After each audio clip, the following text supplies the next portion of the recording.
कल के मैच का थोड़ा सा आपसे मैं जानना चाहूंगी, जो मैक्सवेल ने जो जबरदस्ती एक क्या मैं कहूँ डबल सेंचुरी खेली है, कमाल खेली है परफॉर्मेंस। इसे दुनिया क्रिकेट की one of the best innings कहा जाता है, क्योंकि हमने ओडीआई में इससे खूबसूरत इनिंग्स नहीं देखी। मुझे याद पड़ता है 2010 में अब्दुल रज़ाक ने छठे नंबर पे आके एक सेंचुरी की थी, साउथ अफ्रीका से मैच जिताया था। इसी तरह उन्होंने भी टेल के साथ खेला था, बट वो टोटल जो था वो इतना बड़ा नहीं था, 280 समथिंग, बट वो आए थे ऑलमोस्ट 150 के रन के पास। अच्छा। और उन्होंने 120 समथिंग किया था। बट ये जो इनिंग है ये बहुत बड़ी है। एक तो नंबर 1 वर्ल्ड कप की इनिंग्स थी, दूसरा आपने सेमीफाइनल में क्वालिफाई करना था, तीसरा ये कि 7 आउट हो चुके थे। और फिर जिस तरह के क्रैम्स उनको आ रहे थे, जो कंडीशन थी उनकी बॉडी की, उन्होंने 10 ओवर बॉलिंग भी की थी, फील्डिंग करके भाग नहीं पा रहे थे। और फिर आप ये देखें कि जीरो बॉडी मूवमेंट के साथ छक्के मारे हैं। क्या बात, अगर उन्होंने जब पहली सेंचुरी के बाद इतने ज़्यादा क्रैम्स आ गए कि वो शायद यही लग रहा था कि वो ग्राउंड से बाहर चले जाएंगे, बट उन्होंने अपना जिसे कहना चाहिए डिटर्मिनेशन उसको नहीं छोड़ा। रेजिलियंस की बात करते हैं हम, पैशनेट की बात करते हैं, वो सब कुछ नज़र आए। और वन मैन आर्मी अक्सर हम कहते हैं ना, कोई बंदा जी वो ग्लैडिएटर के तौर पे सामने आया है, जो वन मैन आर्मी है वो हमने फ़खर की इनिंग्स भी देखी, बट ये उससे भी थोड़ी बड़ी थी। उसमें भी जितनी तारीफ फ़खर की जाए कम है, बट इसको ज़्यादा क्रेडिट इसलिए कि आपके पास टेल खेल रही थी, उनके कैप्टन को भी क्रेडिट देना पड़ेगा कि उन्होंने जिस तरह 17 के स्ट्राइक रेट के साथ 68 बॉल्स पे 17 रन बनाए, तो फिर उन्होंने जिस तरह उनका साथ दिया, ये बहुत एक आउटस्टैंडिंग चीज़ थी। बट मैक्सवेल देखिए, हमेशा हम बात करते हैं कि कोई ऐसा प्लेयर जो मैच विनर है, इम्पैक्ट प्लेयर है, वो हर मैच में नहीं चलेगा। ये मुझे याद पड़ता है लास्ट ईयर इनके ऊपर काफ़ी क्रिटिसिज्म था, ये रन नहीं कर रहे थे, तो उन्होंने कहा जी इनको मैक्सवेल, हाँ जी, इनको किसी साइकोलॉजिस्ट के पास ही भेज दिया गया। अच्छा। कि कुछ ऐसे मसाइल थे इनका या मेंटली अपसेट थे।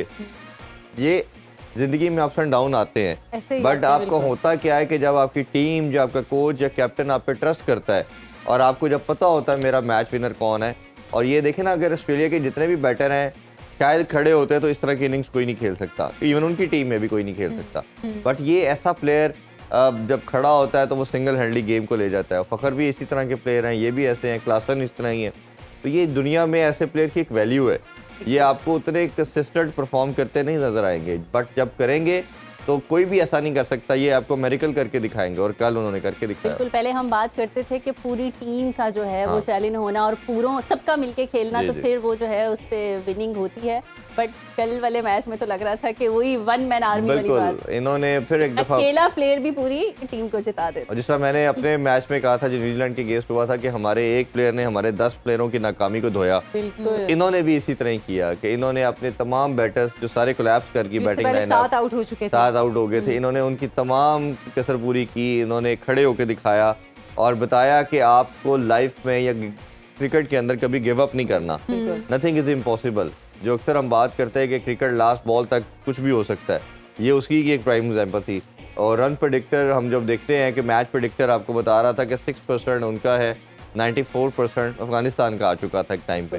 तो 6 भी मुझे नहीं समझ आ रहा क्यों दिखा रहे थे, क्योंकि कोई चांस नहीं था।